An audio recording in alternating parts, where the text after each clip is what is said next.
Yo, what is going on, everyone? My name is Nick, or The Notorious Fantasy, and in today's video, we're going to be going in depth into my week number 14 top 30 wide receiver rankings and tiers. But before we could get into things, I would like to ask that if you guys are new to the channel and you do end up enjoying today's video, that you please make sure to hit that subscribe button down below. And while you're down there, whether you are new to the channel or not, please make sure that you do leave a like on today's video. It would help me out a ton. This video is being sponsored by DraftKings Sportsbook, we're going to be talking about a little bit later. So without further ado, let's get into my week number 14 top 30 wide receiver rankings and tiers. We begin with tier number 1 at the wide receiver position. In my opinion, all 5 of these guys are must-starts on the week. At number 1, we have Justin Jefferson of the Minnesota Vikings going up against the Lions in Detroit, up against one of the worst defenses in all of the NFL. Currently, Justin Jefferson is the wide receiver number 3 on the season in half PPR. Last week, up against the Jets, he didn't necessarily have the biggest game ever, but he was still the wide receiver number 16 up against a very stout defense, and the Detroit Lions are the exact opposite of the Jets defense, because the Lions defense is fucking putrid. I expect this to be a very high scoring game, and I think Justin Jefferson could easily be the wide receiver number 1 on the week. At number 2, we move to Tyreek Hill of the Miami Dolphins going up against the LA Chargers in LA on Sunday Night Football. Last week up against the Niners, despite the fact that Tua shit the bed big time, he played terribly in that game. Tyreek Hill was still the wide receiver number 4 on the week, currently the wide receiver number 4 on the season. Again, this is another matchup that reeks of points, an incredibly high-scoring game between Justin Herbert the pervert and Tua Tagovailoa. I love this spot for Tyreek, and he could easily be the number 1 wide receiver on the week, as could any of these wide receivers that are in tier number 1. At number 3, we move to Amon-Ra St. Brown of the Lions going up against the Minnesota Vikings. Again, I do really believe this is going to be a tit-for-tat, incredibly high-scoring game. Back-to-back top 3 performances in half PPR for Amon-Ra St. Brown, a guy that could easily surpass 30 fantasy points. Last week, he was almost there with 29 in half PPR. Again, the Vikings have one of the worst pass defenses in the NFL, and with how good this Lions offense looks at times, this could be a humongous game out of Amon-Ra St. Brown. Next up, we move to number 4, Jamar Chase of the Cincinnati Bengals going up against the Cleveland Browns at home in Cincinnati. Now, it is important to note that the Cincinnati Bengals, when playing up against the Cleveland Browns in this recent era with Joe Burrow under center, they have yet to win a game up against the Browns. Now, maybe that's all fluke, or maybe it's a trend, because we've seen the exact same trend with the fact that the Cincinnati Bengals absolutely they absolutely diddle the Kansas City Chiefs every single time that they play. Wide receiver number 20 last week up against the Kansas City Chiefs. There didn't seem to be any bit of limitation from Jamar Chase's game, as he is coming back from an injury. Again, I don't love the matchup up against the Browns, because typically the Bengals end up shitting the bed in this spot. But again, the wide receiver is so talented. The team is so good. We still got to rank Jamar Chase inside of the top 5. At number 5, we have Stephon Diggs of the Buffalo Bills going up against the New York Jumbo Jets at home in Buffalo. There might be some weather in this game. There's technically weather in every game, but I'm talking about maybe some snow, maybe some rain, maybe it's going to be a little bit cold, a little nippy out there. Top 12 wide receiver in back-to-back games. Going up against Sauce Gardner is obviously going to be a tough task. But again, when you are as skilled of a wide receiver as Stephon Diggs, I'm not going to panic. Last time out, he was the wide receiver 19, and that was a game in which the Buffalo Bills really sucked. I think the Bills are a lot better than they were back in week number 9, so I still expect a solid performance out of Mr. Stephon Diggs. Now we pivot to tier number 2 at the wide receiver position, beginning with CeeDee Lamb of the Dallas Cowboys going up against the Houston Texans in terms of a wet dream matchup. This is one of the biggest wet dream matchups of the week. The Houston Texans defense is complete and utter dick cheese. The only issue with this matchup is the fact that the Dallas Cowboys might be laying a smackdown brother like their name was Hulk Hogan, and then maybe they end up pulling the starters in the second half of the game, and then CeeDee Lamb isn't able to get it done because of that. But again, the upside is so significant that ranking him anywhere outside the top 10 would be bananas. At number 7, we have A.J. Brown of the Philadelphia Eagles going up against the New York Football Giants in MetLife. Wide receiver number 3 last week up against his former team, the Tennessee Titans. A.J. Brown has been incredibly volatile all season long. To start in week number 1, all the way until week 13, I'm just going to read off his weekly finishes in half PPR. Wide receiver 7, 39, 13, 21, 69. Very nice. I like. Wide receiver 12, 1, 13, 93, 48, 32, 3. That's because there are so many weapons in Philadelphia for Jalen Hurts to use, and Jalen Hurts himself is a fucking nuclear weapon, merchant of death level weapon, because the guy can just run around, run all the way into the end zone. He's an incredible player. Thus, A.J. Brown's a little bit risky game in and game out, but the upside is the number one receiver on the week, so it's hard to really rank A.J. Brown much lower than I got him. At number 8, we have DeAndre Hopkins of the Arizona Cardinals going up against the New England Patriots. Now, it's important to note that D-Hop was not spotted at practice on Thursday. Now, Friday is normally the day to figure things out. I assume he's going to practice today. If he doesn't, then that would be a huge question mark for Sunday. But every single game this motherfucker's played this season, he's been a top 20 wide receiver, whether it's Kyler Murray, the short king under center, or whether it is Colt McCoy. So even though this matchup is tough against the Patriots, I can't move away from DeAndre Hopkins. To close out tier number 2, we have my guy Jalen Waddle away, waddle, till the very next day, bump, bada bum, up against the LA Chargers in LA. Last week, Jalen Waddle was abysmal, but that's really just because Tua Tagovailoa shit the bed in a huge way. Wide receiver number 98 last week. Again, I think this is a bounce back, get right game for Tua and the Dolphins. The matchup is Chef's Kiss Magnifique up against the Chargers, so I like Jalen Waddle as well as Tyreek a ton. This week, pivoting into tier number 3, we begin with DK Metcalf of the Seahawks going up against the Carolina Panthers. Now, the Carolina Panthers defense is sneaky good, but I still think DK Metcalf should be considered to be a top 12 wide receiver on the week. Wide receiver number 7 last week up against the LA Rams, whose defense has looked definitely better as of recently, aside from the fact that Devontae Adams absolutely destroyed Jalen Ramsey last night, though the Raiders still ended up losing the game because they suck absolute cock at their head coach is just awful.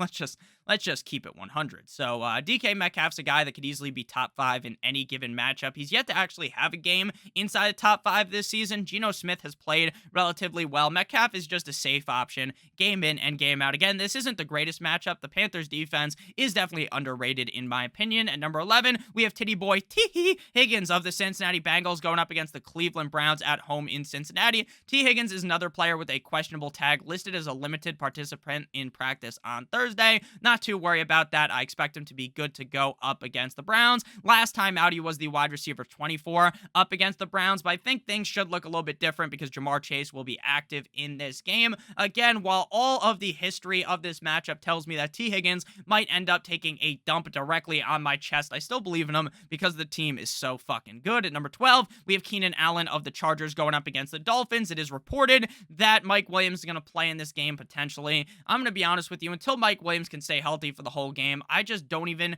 bake that into a factor of the game. I think Keenan Allen should be in for a pretty solid spot here. After coming back from injury, wide receiver 13, 21, and 30. Again, he hasn't really been anything special, but he is still the number 1 target on a team that is pretty solid offensively with the Chargers against a defense in the Dolphins that are absolutely dick cheese. They are atrocious up against the pass when they are away.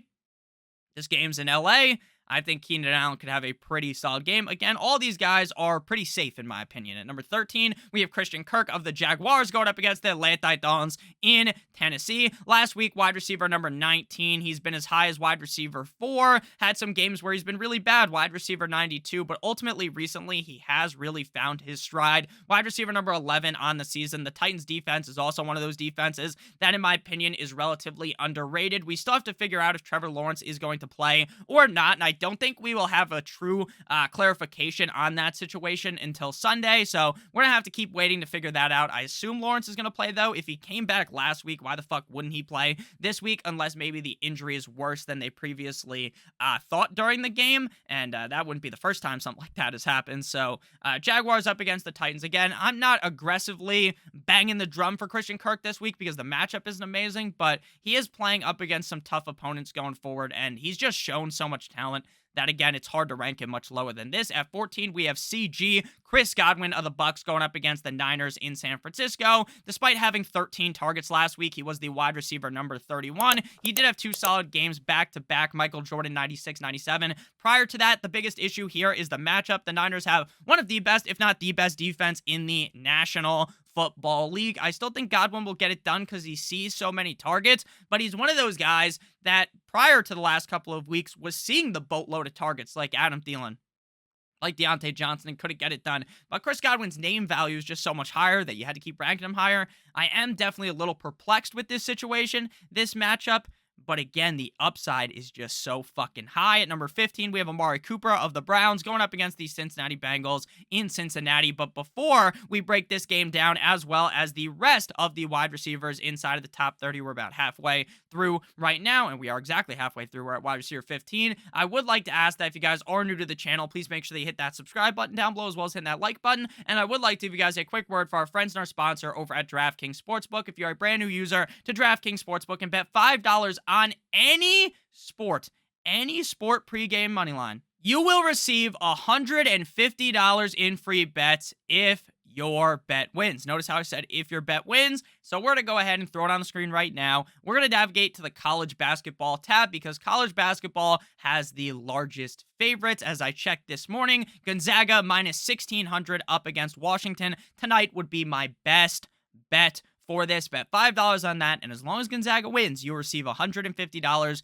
in free bets. So please make sure you guys check that out. Link in the video description or in the pinned comment. Back on into things, we got Amari Cooper of the Browns going up against the Cincinnati Bengals in Cincinnati. Now, we did talk about this a lot earlier on in the season, that the home road splits for Amari Cooper were absolutely insane. When the guy was playing at home, he was dominant, 50 Shades of Grey style, and when they were playing away from home, Amari Cooper was shit in the bed. Now, last week in Houston, Cooper shit the bed, but not because of his performance, because the fact that Deshaun Watson was absolutely abysmal. He was looking a little stiff, maybe needed a massage after that one, but Amari Cooper should be able to bounce back in this game. I am really hard to believe that Deshaun Watson's going to look that bad again, but maybe I'm just wrong and he fucking sucks. At number 16, we got Tyler Lockett in my pocket. Skirt of the Seahawks going up against the Panthers. Again, another one of those guys that, just like Metcalf, you roll him out, he's pretty safe. Think this game might end up being lower scoring than people think because the Panthers defense is so good, but wide receiver 5, 18, 28, and 10 over the last 4 games. Wide receiver 12 on the season.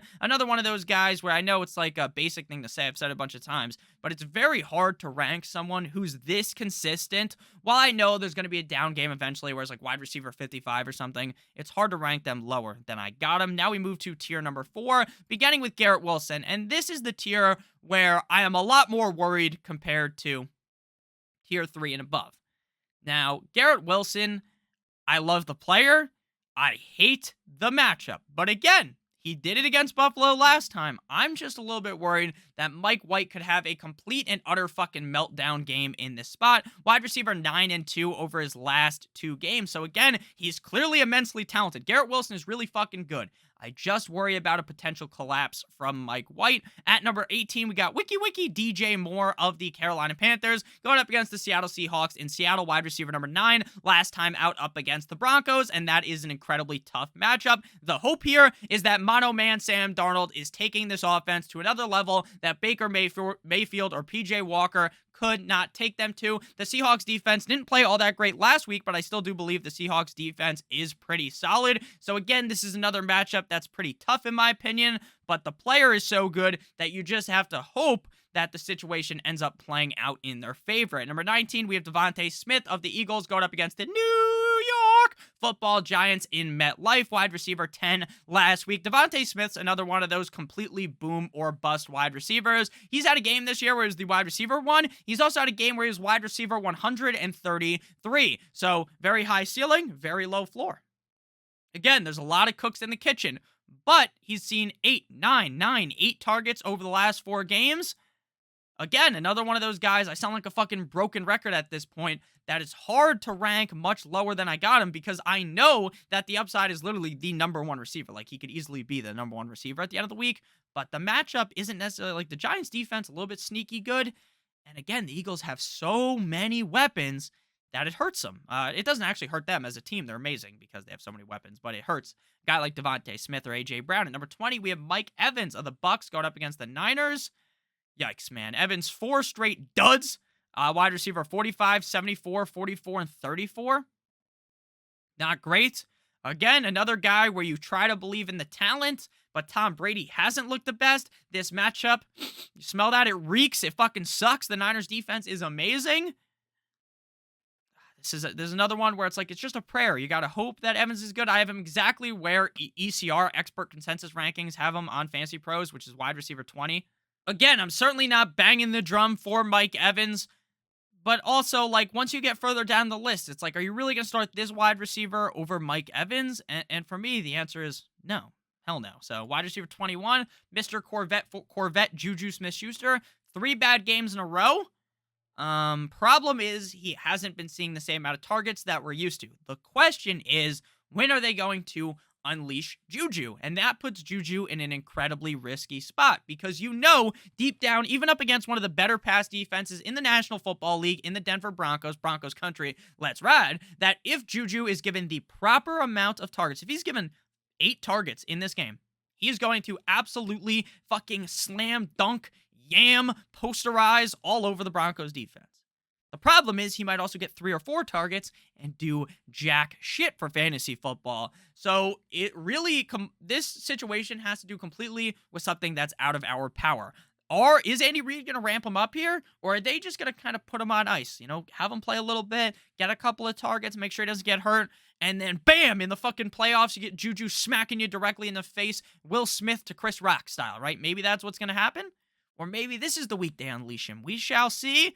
Let's be honest here, though. Juju is probably the riskiest player on all of these rankings because of how high I have him ranked, because the upside, but because of, obviously, if he's not going to be seeing as many snaps, if he's not getting as many targets, he's probably not going to play too well. Now we move to tier number 5 at 22. We got Debo of the 49ers going up against the Buccaneers. Despite Debo looking downright fucking incredible against the Dolphins, wide receiver 35. His only 2 good games have been in prime time. Besides that, wide receiver 35, 65, 54, 47, 22, 26, 39, 25, and 28. Those are taking out wide receiver 5 and 6 in his 2 prime time games. Deebo Samuel this year has been a bust. The issue, yet again, when we come to a player like Deebo Samuel, is that he is so immensely talented in any game, any scenario. I don't care if he's playing against the Bucs. Doesn't matter what fucking team he's playing against.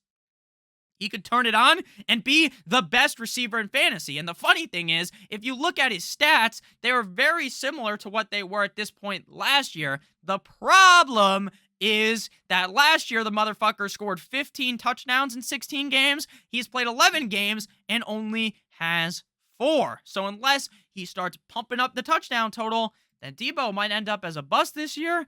And again, pretty nervous about him. But this is another tier where it's like, the risk is there. The upside is also there. Number 23, Gabe Davis. We talk about this every single week. You start Gabe Davis at your own risk. You understand he's on one of the best offenses in the NFL with one of the best quarterbacks in the NFL. This week, he's got a tough matchup against the Jets, but he has the upside to get 6-7 targets, catch 4 balls, get 150 yards, score 3 touchdowns. He also has the downside of getting those 5 targets, getting 3 receptions, and having 30 yards. We've seen the upside game against the Steelers. 6 targets, 3 receptions, 171 yards, and 2 touchdowns. We know he has the upside in him. The issue is the fact that that upside isn't always going to come to fruition. So you start Gabe Davis at your own risk. I know the Jets defense is tough. I'm not saying this is an easy matchup. All I'm saying is that the upside is one of those tall-ass buildings in Dubai. The upside, the ceiling, is legitimately the moon. Fly me to the moon. At number 24, we have Hollywood Brown of the Arizona Cardinals going up against the Patriots in prime time Monday night football. Tough matchup for Hollywood. D-Hop, Hollywood, Moore, all going to be active in this game. Kyler hasn't looked the best, but I think we see Hollywood get a decent amount of targets. 8 targets last time out against the Chargers. Definitely risky with D-Hop back, but again, another one of those guys that could literally win you your week for you. Debo has that upside, so does Gabe Davis, as does Hollywood Brown. Now we move to tier number 6, the final tier here. Jacoby Myers at 25, a guy that is questionable right now, catches 3 passes before getting hurt on Thursday.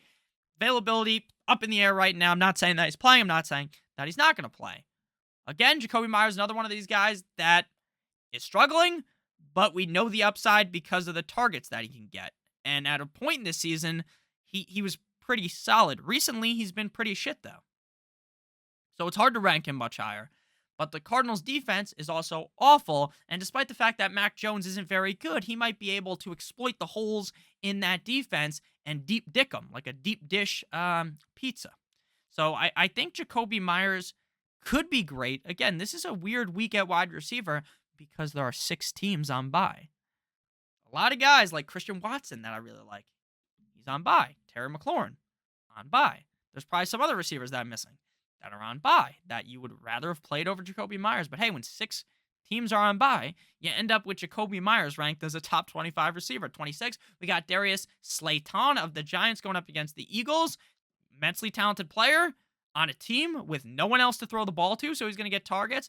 Problem is, he's probably going to get shadowed by Darius Slay, and he might get locked up like fucking Akon.